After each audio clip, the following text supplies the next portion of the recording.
on va étudier la fonction que vous voyez ici, qui est bien une fonction trigonométrique, pour laquelle on va regarder si elle est bien de pi périodique, on va voir ce que ça veut dire, on va voir si elle est paire, ok, donc ça veut dire qu'on étudie sa parité, on va calculer sa dérivée, en tout cas on va vérifier qu'elle s'écrit bien f' égale 2 sinus x fois, entre parenthèses 1 moins 2 cos x. On va étudier le signe de sa dérivée et ensuite on va finir par dresser un tableau des variations de f. Et on va finir par tracer notre courbe de fonction. C'est parti. Donc pour le premier exercice, on doit montrer que cette fonction est 2π périodique. 2π périodique, ça veut simplement dire périodique de période 2π. Comment est-ce qu'on montre ça? Il faut se rappeler qu'une fonction qui est périodique, ça se note f de x égale à f de x plus p. Pourquoi? Parce qu'en fait, la valeur de la fonction sera exactement la même à un instant t, à un instant x plutôt, et à un instant x plus sa période. Donc, ça veut dire que c'est la même chose. Donc ici, si on veut montrer que la période c'est 2π, on va devoir calculer f de x plus 2π, et on va devoir montrer que ça vaut bien f de x. C'est ce qu'on fait tout de suite. On remplace dans notre fonction f de x, qui est ici, je le rappelle, on remplace x par x plus 2π. Donc, quand on va remplacer ça, on doit faire 2 fois x plus 2π, ça va nous donner 2 fois x plus 4π. Okay. Et ensuite, dans cos x, il y a juste le x qu'on va remplacer par x plus 2π. Donc, ça c'est fait. Une fois qu'on a fait ça, on peut se rappeler que le cosinus, c'est périodique de 2π. Donc en fait, cosinus 2x et cosinus 2x plus 4π, c'est la même chose. C'est périodique. On connaît ça par rapport au cosinus. Donc ici, déjà, le 4π, on peut le retirer. Ensuite, ça va être la même chose pour cosinus de x plus 2π. On sait que le cosinus, il est périodique de 2π. Donc le 2π, on peut le retirer aussi. Ça va être la même chose que cosinus de x. Pour mettre un peu plus de mots par rapport à ce que je viens d'expliquer, c'est que cosinus de x, c'est la même chose que cosinus de x plus 2π. Pourquoi? Parce qu'on le sait, cosinus de x, c'est périodique de 2π. Et donc, on retombe directement sur notre fonction f de x. Et donc, on a bien prouvé que f de x était périodique de 2π. Maintenant, on veut montrer que f de x est paire. Quand est-ce qu'une fonction est paire? C'est lorsque f de x est égal à f de moins x. Donc ici, pour montrer que la fonction est paire, on va devoir calculer f de moins x, et après quelques calculs, on va retomber sur f de x, et on aura bien montré que la fonction est paire. Donc c'est ce qu'on fait tout de suite. On remplace x par moins x dans notre fonction pour calculer f de moins x. Ça veut dire que ici, le 2x, ça devient moins 2x, et le x devient moins x. Une fois qu'on a fait ça, on se rappelle que cosinus x et cosinus de moins x, c'est la même chose. Comment est-ce qu'on peut s'en rendre compte? C'est simplement en prenant une valeur. Par exemple, si j'ai pi sur 3, le cosinus de pi sur 3, on sait que ça vaut 1,5. Je vais calculer maintenant le cosinus de moins pi sur 3. Alors, soit je fais sur la calculatrice et je regarde et je vois que j'ai bien 1,5. Soit je fais un beau petit cercle trigonométrique, je trace ma droite pour mon angle, c'est-à-dire... Voilà. On sait que le cosinus x, c'est la projection sur l'axe des x. Donc là, j'aurai mon cosinus x, cosinus alpha, du coup, ici. Et donc, si je prends cosinus de moins alpha, en fait, le moins alpha, je vais le tracer en vert ici. Moins alpha, ça va être simplement ceci. Donc, on constate bien que quand on projette, on a la même chose. Donc, le cosinus de alpha, ça va être égal au cosinus de moins alpha. En sachant ça, je peux retransformer mes moins en plus dans le cosinus. Donc là, ça va devenir 2x et là, ça va devenir x. Par rapport à ce que j'expliquais, un cosinus de alpha, c'est la même chose que cosinus de moins alpha. Et une fois qu'on a fait ça, on retombe bien sur f de x. Donc on a bien montré que notre fonction était paire. Maintenant, on va calculer la dérivée de la fonction. Bon, ici, j'aimerais quand même rappeler deux dérivée très importante que vous devez connaître par cœur, c'est-à-dire la dérivée de cosinus x et de sinus x. C'est-à-dire que cosinus x, moi, j'aime bien dire que cosinus x, il est méchant, ça veut dire qu'on obtient du moins sinus x. Alors que sinus x, lui, par contre, il est gentil. Donc vu qu'il est gentil, il n'y a rien qui change, c'est plus cosinus x. Je le marque pas du coup. Et ça, c'est super important, vous devez le savoir par cœur, bien sûr. Et alors, il faut faire attention, parce que ici, j'ai x dans ma formule, mais si jamais j'avais f de x dedans, je devrais mettre f de x bien sûr là, mais je devrais aussi faire fois ma dérivée intérieure, c'est-à-dire fois f' de x. c'est-à-dire fois la dérivée de ce qu'il y a dans le cosinus x. Et pareil pour le sinus x. On va d'abord commencer par dériver cosinus de 2x. Donc comme je l'ai écrit, ça va devenir moins sinus de 2x par ma formule. Mais sauf que je ne dois pas oublier de faire fois la dérivée intérieure. Alors ici, la dérivée intérieure, ça va être quoi? Ça va être 2x, c'est-à-dire ce qui est à l'intérieur, pour lequel je prends la dérivée. La dérivée de 2x, c'est 2.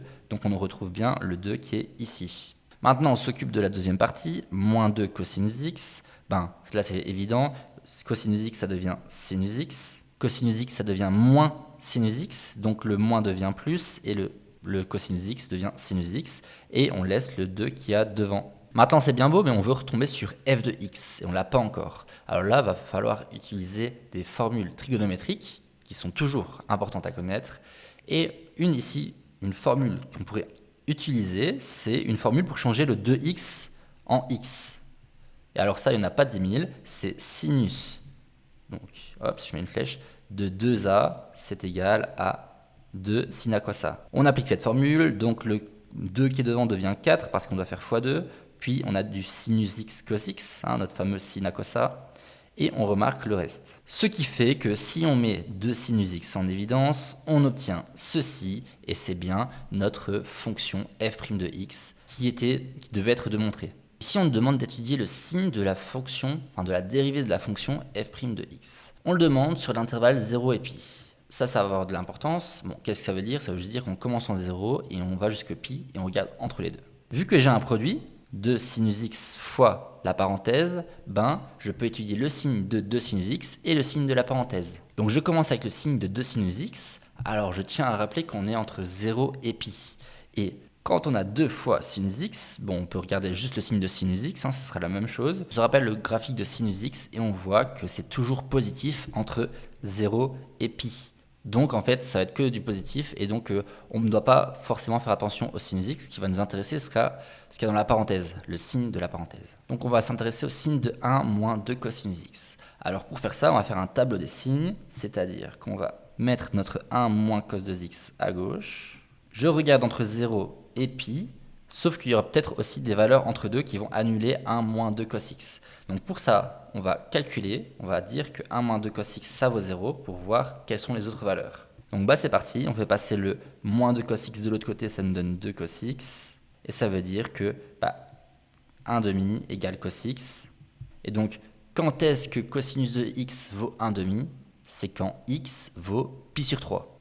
Donc on sait que x égale pi sur 3 est bien une valeur entre 0 et pi, et ça annule bien notre parenthèse. Donc on vient dans notre tableau, on le replace, hop, on a pi sur 3 ici. On peut mettre notre 0 en dessous, et donc ici il faut mettre le moins et le plus. Alors comment est-ce qu'on fait? Une chose qu'on pourrait faire, c'est choisir une valeur entre 0 et pi sur 3, par exemple pi sur 6, et se dire, on va le remplacer dans notre expression et voir si c'est positif ou négatif. Donc c'est parti.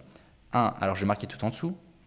1 moins 2 cosinus de pi sur 6, ça vaut. Donc le cosinus de pi sur 6, c'est racine de 3 sur 2. Et 1 moins, là le 2, il se simplifie. 1 moins racine de 3, c'est négatif. Ça donne moins 0,7. Donc ça veut dire qu'en dessous du pi sur 6, je peux mettre un moins. Et donc si je mets un moins à gauche, je peux mettre un plus à droite. Alors je ne l'ai pas précisé, c'est vrai, mais normalement ici on devrait mettre plus de k fois pi. Sauf que je ne l'ai pas précisé parce qu'ici on regarde dans l'intervalle 0 à pi. Donc ça n'a pas d'importance pour nous. Avant de passer à la suite, ici on a fait le tableau des signes pour 1 moins 2 cosinus x, mais on a dit que c'était la même chose, le signe était la même chose que f' de x. C'est d'ailleurs pour ça qu'on l'a fait. Donc c'est pour ça que je vais remplacer ici par f' de x, parce que c'est le même signe. F' de x. Et maintenant, ce qu'on va faire, c'est qu'on va essayer de regarder le tableau des variations de f de x. En fait, quand on parle de tableau des variations, en général, c'est en dessous du tableau des signes, on rajoute une ligne. Donc, ici, je vais marquer f de x. Là, j'ai 3 valeurs. Je ne sais pas que vaut ma fonction f de x en 0 et en pi sur 3, je ne sais pas. Pour ça, il faut que je calcule f de 0, f de pi sur 3 et f de pi. Donc je calcule, je ne l'ai pas fait explicitement, mais il suffit de remplacer dans notre fonction ici, qui est tout en haut, notre x, donc je vais le mettre en vert, ici, par les valeurs. Donc si on remplace par 0, ça va faire cos de 2 fois 0, moins 2 cos 0, et on va obtenir moins 1. Pareil pour pi sur 3 et pour pi. Une fois qu'on a fait ça, on peut le mettre dans notre tableau de variation, c'est-à-dire que f de 0, ça vaut moins 1, donc je sais que là, je peux mettre moins 1. Ensuite, f de pi sur 3, ça vaut moins 3 demi, et f de pi, ça vaut 3. Maintenant, vu qu'on étudie les variations de f de x, on étudie quand est-ce que ça monte et quand est-ce que ça descend. Comment est-ce qu'on sait ça? On le sait par rapport au signe de f' de x. Donc, si le signe de f' de x est négatif, ça veut dire que ça descend. Et inversement, si le signe de f' de x est positif, ça veut dire que ça monte. Donc, ici, vu qu'on a un moins, ça veut dire que ça descend. Par contre, là, vu qu'on a un plus, ça veut dire que ça monte. Et là, on a fait notre tableau des variations. J'aimerais juste ajouter que vu que ça descend et puis que ça monte, on a forcément un minimum. Et pour la dernière question, on demande de tracer le graphique f de x sur un intervalle de longueur 4pi. Alors on pourrait commencer par exemple à 0 et aller jusqu'à 4pi, ou bien on le fait de moins 2pi à 2pi comme on l'a fait ici. Qu'importe, tant que l'intervalle est de longueur 4pi. Comment est-ce qu'on trace ça? Bon, c'est vrai, je ne l'ai pas calculé tantôt, mais f' de 0, ça vaut 0, et f' de pi, ça vaut aussi 0. Ça veut dire quoi? F' qui vaut 0, ça veut dire que qu'on a soit un maximum, soit un minimum. En tout cas, ça veut dire que la tangente est horizontale. C'est ce qu'on voit ici. F de pi, c'est ici. Donc on voit que c'est horizontal. Et où est-ce qu'on doit tracer notre point? En 3, c'est-à-dire en 3 ici. Pareil pour pi sur 3, on voit aussi que ça vaut 0. Donc pi sur 3, il est où? C'est ici. On voit aussi qu'on doit tracer une petite droite horizontale pour la tangente. Et à quelle valeur? À la valeur moins 3 demi. Donc ici, on est à moins 3 demi. Et pareil pour notre dernière valeur, c'est-à-dire 0. En 0, on sait que la valeur vaut moins 1. Donc on sait qu'on se situe ici. Et on sait qu'on doit faire aussi une droite horizontale pour la tangente parce que la dérivée vaut 0. Ensuite, une fois qu'on a tracé ces 3 points, ce qu'on peut faire, c'est qu'on peut suivre le tableau des variations. C'est-à-dire qu'on commence en 0, c'est-à-dire sur ce point ici. On voit qu'on doit descendre, donc on descend jusqu'à ce point-là. Ensuite, on peut remonter. On peut remonter jusqu'au prochain point, c'est-à-dire celui-là. Et là, on a fait tout sur notre intervalle 0 à pi. Bon, vu qu'on a une fonction paire, on sait déjà qu'on va pouvoir faire l'opposé d'une symétrie d'axe vertical y, Donc on va pouvoir tracer la même chose de l'autre côté. Ici, on peut tracer la même chose. Pour la suite du graphique, soit on continue le tableau des variations ici, mais c'est pas demandé. Ou bien on réfléchit à comment agit un cosinus. Un cosinus, on sait que c'est sinusoïdal. Donc on sait que forcément ça va redescendre. Après, pour le vérifier, on pourrait très bien faire un tableau des signes. Ou tableau des variations du coup. On a fini l'étude de fonctions trigonométriques. J'espère que tu as appris plein de choses. Et si c'est le cas, n'hésite pas à t'abonner.